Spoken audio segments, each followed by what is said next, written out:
जनता बोलेगी, सुनेंगे सब। बेबाक बेखौफ बोल इंडिया बोल सब्सक्राइब करें और बेल आइकन दबाना ना भूलें।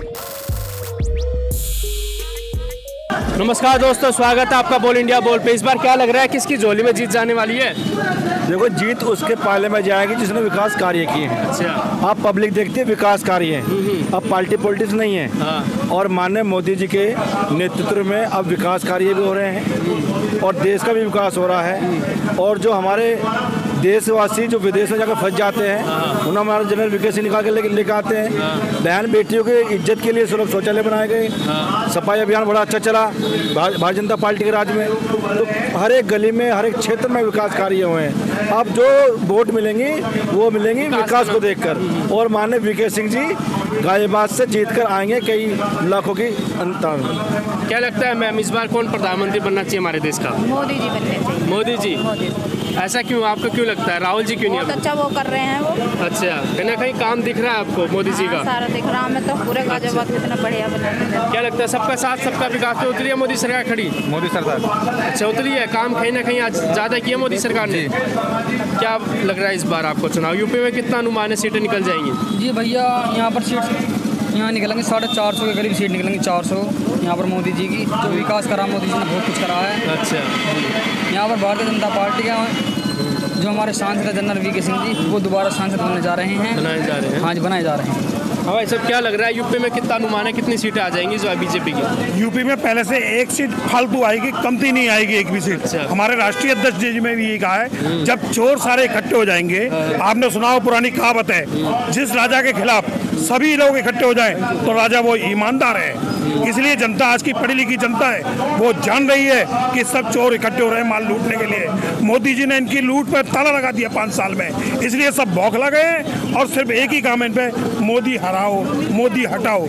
विकास की बात नहीं कर रहे हैं, विकास इनके पास कुछ है नहीं। जितना विकास प्रधानमंत्री नरेंद्र मोदी जी ने किया 5 साल में, तो विकास के मुद्दे पर तो चुनाव ही नहीं लड़ना चाहते। आज आप देखिए, बिजली, पानी, विकास कोई मुद्दा नहीं रह गया, सिर्फ विपक्ष के पास मुद्दा है मोदी हटाओ। कहीं ना कहीं जनता एक, मैं ये बोलना चाहूँगा, राहुल जी की रैलियाँ देखी जा रही हैं, उनमें भीड़ बहुत ज़्यादा दिख रही है। हम इसको क्या माने? कहाँ भीड़ दिख रही है साहब? वो आगे आगे दिखती है साहब भीड़। गुजरात में दिख रही थी कि बंगाल में भी देखी जा सकती है। अभी साहब एक मैंने रैली देखी, उसमें लोग कह रहे थे कि हमको 400 रुपए की झाड़ी पे लेके आए, 300 रुपए झाड़ी पे लेके आए, और वो हमको पैसे भी नहीं मिले। ऐसी भीड़ का क्या फायदा? वो वोट में परिवर्तित होने वाली भीड़ नहीं है, वो तो मजदूर आदमी है, उनको 300 रुपए की झाड़ी चाहिए, आप ले आओ, क्या फर्क पड़ता है? लेकिन वो वोट मोदी जी को नहीं मिले, उनको नहीं मिलने वाले, राहुल गांधी को। वो खरीदी हुई जनता थी, बिल्कुल खरीदी हुई जनता थी, 300 रुपए पर झाड़ी की जनता थी। वो वोट कहाँ से देगी? मोदी जी ने गरीबों को उज्ज्वला योजना दी है, तकरीबन 6 करोड़ कनेक्शन गांव में महिलाओं को, बहन बेटियों को दिए हैं। जो चूल्हे पर रोटी बनाती थी, उनकी आंखें खराब हो जाती थी, उसके लिए मोदी जी ने इंतजाम किया उन बहनों के लिए। आज तार लाइटें बदली नहीं गई है, वो आज सब काम पूरे हो चुके हैं। गाँवों में, हर गाँवों में लाइट खंबे, हर चीज नए लगे हैं। और जंगल की लाइट अलग है, गाँव की अलग है। बिल्कुल लाइट 20 घंटे लाइट आती है, 18 घंटे लाइट। हमारी इतनी बड़ी उम्र हो गई है, ठीक सर, ऐसा घर था जिसके घर में कभी जिंदगी में गैस सिलेंडर नहीं जाता। अच्छा, और आज की तारीख में आज के घर में सिलेंडर है, और बहनी बेटी अपने घर में सुविधा से लेटरिन वेटरिन बाथरूम सब कुछ बनवा दिया। कहीं ना कहीं शौचालय बना के महिला को सुरक्षित किया गया है। कर दिया। हाँ सर, ऐसा बंदा था कि गैस सिलेंडर कभी आता ही नहीं, आज गैस सिलेंडर पर बहन बेटी रोटी बना रही है। रोटी सिलेंडर भी गए, 6-6 हजार रुपए भी गए हैं। महिलाओं को 6-6 हजार रुपए मिल रहे हैं। और क्या कहते हैं इस बार? क्या कहते हैं इस बार? किस विषय पे? ये कि शौचालय बनाए गए, महिला को सुरक्षित किया गया, और कितना किया जाना चाहिए सुरक्षित? देखिए, मोदी जी ने पूरा प्रयास किया है महिलाओं के लिए, बहन बेटी के लिए, लेकिन हो सकता है कुछ काम रह गए हों। अगली योजना में वो भी काम पूरे होंगे और ज्यादा काम होंगे। कितनी सीटें आ जाएंगी लोकसभा में इस बार? बहुमत आ पाएगी या गठबंधन का सहारा लेना पड़ेगा? भारतीय जनता पार्टी की 300 प्लस सीटें आएंगी और बहुमत की 400 प्लस सीटें आएंगी। ये दावे के साथ हम आपसे कहते हैं। दावे के साथ कह सकते हो कि मोदी की लहर कहीं ना कहीं कम देखी जा रही है इस बार? नहीं, लहर काम की लहर है, ये फोकट की लहर नहीं है। ये काम किया है प्रधानमंत्री जी ने 5 साल में, ये उसकी लहर है। बिना भेदभाव के काम किया है, सबका साथ, सबका विकास को लेकर के काम किया है। कोई भी योजना मुझे आप एक ऐसी बता दें, फल नहीं हुई जो की ना, कोई भी योजना विफल नहीं हुई, और कोई भी योजना ऐसी नहीं है जिसमें हिंदुत्व के लिए काम किया गया हो। ऐसी कोई योजना नहीं है। सबके साथ लेकर के, चाहे वो मुस्लिम समाज का व्यक्ति हो, चाहे हिंदू समाज का व्यक्ति हो, चाहे ईसाई हो, किसी भी समाज का व्यक्ति हो, सबको साथ लेकर के चला गया है। सबके लिए योजना बराबर योजना है, बराबर योजना, सबका साथ। और हमारे मोदी जी ने ऐसे ऐसे बंदों को, ऐसे प्रधानमंत्री हैं, बड़े बड़े आदमी हैं जिनने सीपरों के पैर धोए। हमारे नरेंद्र मोदी जी ने सीपरों के पैर धोए, आज तक छूना पसंद नहीं करता। ये कहीं ना कहीं एक मोदी जी की एक भावना है कि सबको लेके चलना है, सबको साथ लेके चलना, कोई छोटा बड़ा नहीं, कोई छोटा बड़ा नहीं। हाँ भाई साहब, क्या लग रहा है इस बार? पहली जीतते दिख रहे हैं वीके सिंह जी, इस बार चुनाव हुआ नहीं, जीता पहली दिया है, क्या लग रहा है? बिल्कुल जनरल साहब की ईमानदारी, इस क्षेत्र के प्रति संवेदनशीलता और घर घर जाके लोगों के समर्थन जुटाना, लोगों का प्यार, एक ईमानदार नेता की छवि।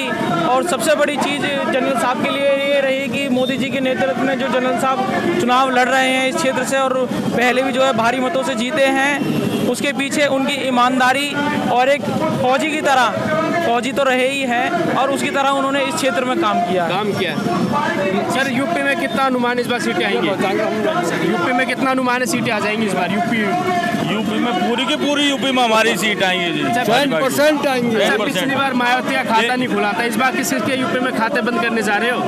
इस बार भी किसी का खाता नहीं खुलेगा सर। ये सब कितने एक हो जाओ, हमारे मोदी जी की ईमानदारी के सामने कोई किसी की नहीं चलेगी, नहीं चलेगी, किसी की नहीं चलेगी। सच्चाई और ईमानदारी, सच्चाई और ईमानदारी। काम किया है, विकास किया है। आप देखो हर जगह विकास हो रहा है जब से मोदी जी आए हैं। चारों तरफ देख लो, कहीं भी आज हमारे गाजियाबाद क्षेत्र के अंदर देख लो, चाहे फ्लाईओवर हो, चाहे रोड हो, चाहे जितने भी हाईवे हो, हर जगह काम चल रहा है। आकाश से लेके धरती, पानी से लेके आसमान तक मोदी हर जगह काम किया है मोदी। चाहे कांग्रेस पार्टी हो या समाजवादी पार्टी हो या बसपा का शासन हो, उसमें आप देखिएगा कि सिर्फ शिलान्यास होते थे, उद्घाटन दूसरी सरकार करती थी। लेकिन पहली बार भारतीय जनता पार्टी द्वारा माननीय प्रधानमंत्री नरेंद्र मोदी के नेतृत्व में ऐसा हुआ कि जिस माननीय प्रधानमंत्री जी ने शिलान्यास किया और उद्घाटन भी किया। आप चाहे NH-24 देख लीजिए, जिसका शिलान्यास करके गए थे और आज वो कंप्लीट हो चुका है। रावत जी कहना है ऑर्डिनेंस फैक्ट्री का उद्घाटन मैं कर चुका था, लेकिन जी मोदी जी उसका उद्घाटन करने गए, उस बारे में क्या कहना है? उस बारे में देखिए, उन्होंने, मैंने अभी क्या कहा कि कांग्रेस शासन में या समाजवादी शासन में ये रहा है कि शिलान्यास कर देना है बस, लेकिन माननीय प्रधानमंत्री जी ने दोबारा शिलान्यास करने का, उद्घाटन करने का उनका प्रयास ये था कि उसको नए सिरे से चलाना, जो उसके खामी रहे हैं उसको नए सिरे से, जो उनकी नीति थी वो खराब नीति थी, इसी कारण वो कभी जमीन पर नहीं आ पाया।